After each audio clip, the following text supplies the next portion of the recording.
Hi, Bob Morell here from Reality Training, and this is another of our how-to guides. This one is called How to Present at a Conference. Here's a picture of Jeremy and I speaking at a company conference a little while ago. So this is based on our experience. We're going to look at what that experience is, and we've spoken at lots of conferences over the years. We'll take you through some of those, but also we're going to give you 7 top tips that will help you when it comes to creating an effective conference speech. And also we're going to take you through how we can also assist at the moment doing video conference speaking. So that's something else to think about. So let's think about our experience. So here's us. This was over the last couple of years. That was us with Dame Edna Everage and with Jerry Springer in Miami. So I tried to work it out. We've spoken at over 50 conferences over the years, many of them international. We've been to Cyprus and Benidorm and Mallorca and Turkey, all sorts of places. Dubai. And we've spoken for different types of industry as well, because I think some people think, well, do you just speak for one sector? Well, no, we've spoken all industries, boiler companies, who knows, any type of organization that you can think of. And some of those have been in-house conferences, so it's a single organization, and some of them are association conferences where you've got a group of businesses all coming together. So lots of different types of industry, and we deliver content all around sales and management and development. And give people actionable tips. That's our big thing. And I suppose the other thing that's important is to say we are a double act, which is pretty unusual in conference speaking. We are a double act, and that means it's slightly more interactive. So tip number 1, nothing too personal. We went to a conference once, and this director had a chance to speak, and he stood up there and showed a video of his dog and told a joke that he thought was really funny, and nobody else did. And the thing was, there were 600 people in that room, and nobody really knew him anyway. And the whole thing sort of fell flat because it was just too personal too soon. And I think he thought that it would endear him to his audience, but it really didn't. I think we need to think about our own task as a speaker. Our task is to inform and challenge. That's what we're there to do, to give them information they might not currently know and to challenge them to think. That's what a decent speaker will do. So it's important not to drift into the world of being too personal, because that context will be lost. Now, irritators. This is a big thing for us. So I've just done one. So these are interesting, aren't they? Because we are peppering our conversation with them. And obviously, literally, clearly, basically what you've got, now these are irritators because you're being patronizing. It might be obvious to you, but it's not obvious to everybody who's watching. It's like, it's like this, it's like that. He was like, we were like, really? And it's like really good. And yeah, it's, like great. And at the end of the day, what we want to achieve is, at the end of the day, from your perspective, from my perspective, from his perspective, from her perspective, why is it from everyone's perspective? In a nutshell, what we want to do, in a nutshell, why is everything in a nutshell? What's that got to do with anything? These are just phrases that we pepper into our conversation. They are fillers. They're fillers because we're trying to move from one thought to the next. And so we put these things in, but they also become very irritating. And some people just attack you with obviously's right the way through a presentation. And it's because people haven't practiced enough. And I'll talk more about that as we go. So here's a picture of me with your friend of mine, Martina Navratilova. That was a very hot day in Dubai. And she was a fantastic speaker, I have to say. If you're going to make the jokes about things people will get. So if it's an industry that has jargon, that's ripe for humour. if there's a classic problem that everyone has or classic mistake that everyone makes, then there's humour there. If it's about classic human fallibility, oh, I made a mistake, then it's funny. And best of all, if it's about you, I'll tell you what I always do. I do this, that, and the other. Great. Someone who takes the mickey out of themselves is much more likable. So I think that's important, that make the jokes about something people will get, not jokes that are a bit vague or some strange pun that you think is funny but nobody else does. Practice on people who don't know you that well to see if it's funny.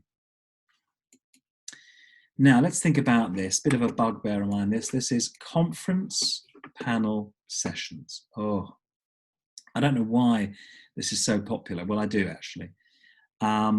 They are very contrived. Let's get a load of people on the stage sitting down, and we'll watch people as an audience sitting and talking. It's a very odd dynamic because it's not natural. It's never very challenging because the people going up there have got a pretty good idea what they're going to be asked before they've gone on. It's not particularly engaging either, because if they're talking about a subject that you have no interest in at all, you're stuck in that room listening to them having that conversation that you're not really bothered about. It's not interactive unless they give you one of those things where you can ask questions over your mobile phone, but trust me, whoever's moderating it, if it's a too challenging a question, they won't look at it, okay? Because, you know, they don't want to put their people in the panel under pressure. So it's not that interactive. The reason they do it is it's a way of using more speakers. Got lots of people who want to speak at your conference. Well, we haven't got time for them all, so let's put them all in a panel session. That means they've had a chance to say something and we've kind of used them. Well, I think if you're asked to go on a panel session, you should insist that you get a chance to speak later or before as a speaker as well, because the panel session is a conversation. If you have an important message to get across, you should ask for the opportunity to make a speech at the same time. Otherwise, you're just going there for a viewed conversation, which I don't think is particularly valuable and is never memorable.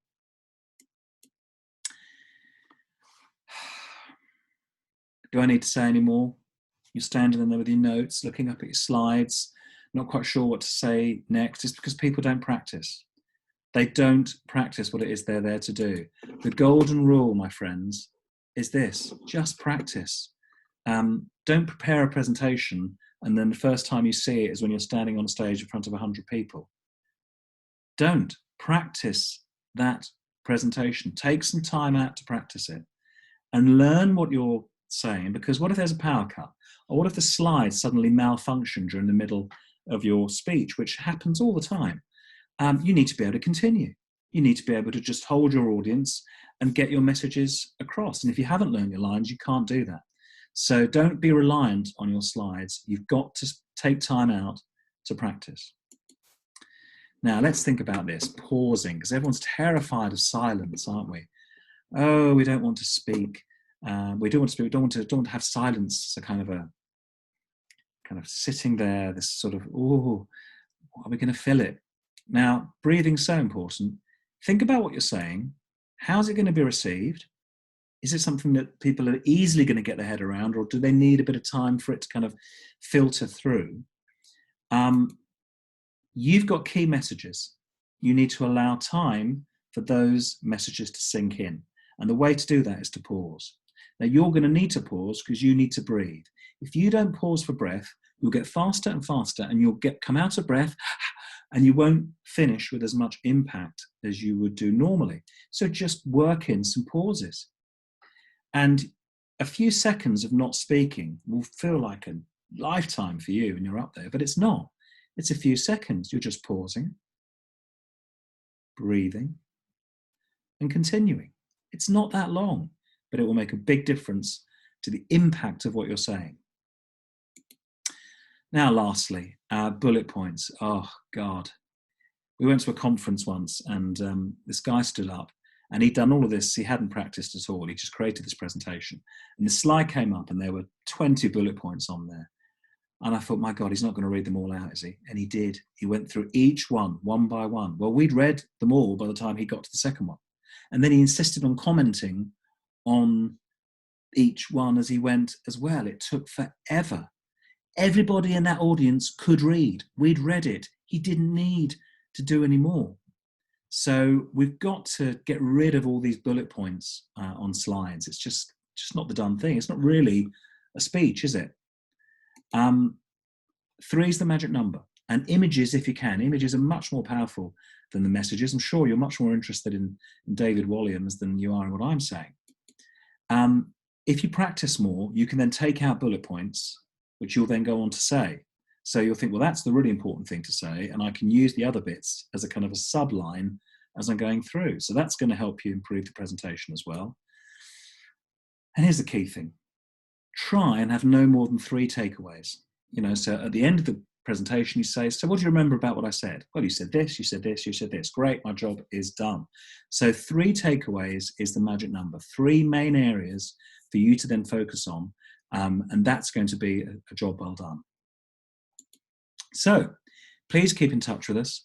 And here's a little challenge for you. You can book us as your motivational video conference speakers, because if you've got 10 people and you're having a big meeting, why not get a couple of pros on to have a conversation with those individuals, or just to present something to you all to think about, and then leave you to have your conference. I think video conference speaking is the next big thing. We're all doing this now more and more. Why not get some motivational people on there to stimulate your team so that you can then have a much more productive conference. Now, we've also created a new book, The Perfect Storm, 30 Ways to Drive Your Business, which is absolutely the right book for now, for the current epoch that we're living through. And every Friday, free executive coaching, one-to-one, private, confidential conversations that are going to help you through this period. Just book it in through our various channels, and we'll be delighted to help you on those. That picture there is Jeremy and I at a conference in Mallorca, which was a couple of years ago. That was fantastic. And here's the final one, how to present at a conference. Well, there's living proof, ladies and gentlemen, that reality training will do just about anything for money, including dress up. And that was a toga night in Cyprus. I didn't want to wear the toga that was provided by the hotel, so I bought my own.